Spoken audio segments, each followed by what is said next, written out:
Back. Today ends our three-part series uncovering claims of ongoing bullying at Lafayette Sunnyside Intermediate School. We're hearing from a family who says their daughter died by suicide as a result of the bullying she faced.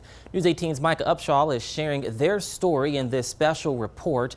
We have a trigger warning for viewers. Topics of suicide are mentioned in this piece.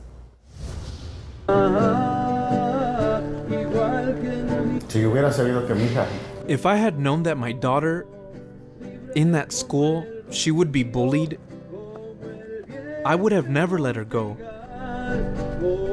This is Oscar Chaparro and Carolina de Jesus at the memorial service of their 11-year-old daughter, Ashley. Now, a year later, they're remembering the good times with her. She was a very happy girl. She did not fight. Very cordial. She would help her friends in school. She was loved, except by those kids. Those kids who bullied her.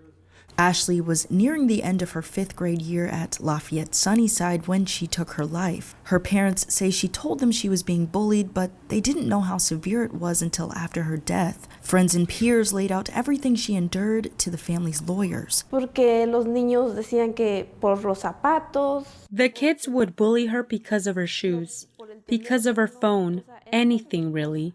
She would get kicked, she would get punched, she would get pushed, and they would tell her that they hoped that she would fall and she would die. The family visited the school several times, seeking answers after her death. Tres veces. I went about 2 or 3 times to ask why. What was the reason? She was not a troublemaker.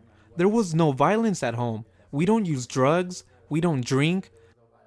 They told me they didn't know anything. But according to her peers, that's not entirely true. In an interview, Ashley's friend claimed they both went to administrators together to tell them they were being bullied, but no further action took place. The Chaparros even recall a time when Ashley came home saying, if a bully messed with her or a friend again, she would fight back. We would tell her, don't do anything like that because it's police there.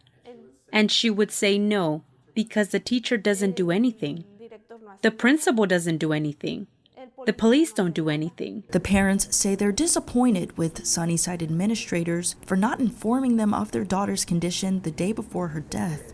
She wasn't doing well that day. She had her head on the table, and her friend asked her what was going on.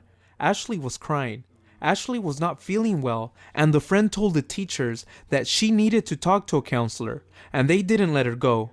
She told them many times that she needed to go, and they closed the door. They say eventually teachers told Ashley's friend they would call her parents that day to tell them what was happening with her.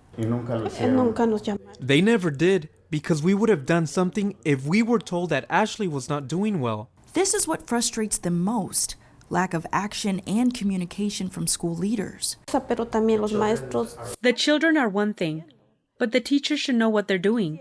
If the teacher allows it, the children's not going to stop. And I think that the principal has something to do with that. The family is now pursuing legal action against the school corporation in hopes of finding a solution to the ongoing bullying claims. Mucho bullying en la Sunnyside. There is a lot of bullying at Sunnyside, and I know that there are a lot of children. It's a big school. They commend Ashley for her strength in all this. Every day she'd tell them she'd had a good day, never really expressing what she was truly battling. We were not aware because she would get home and she would be happy. She was really strong. They're encouraging other Sunnyside parents to speak to their kids about bullying in hopes of preventing this incident from happening to anyone else. Be more aware of your children because you still have your children.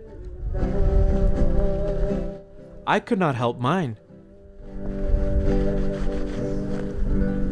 Reporting in Lafayette, Micah Upshaw, News 18.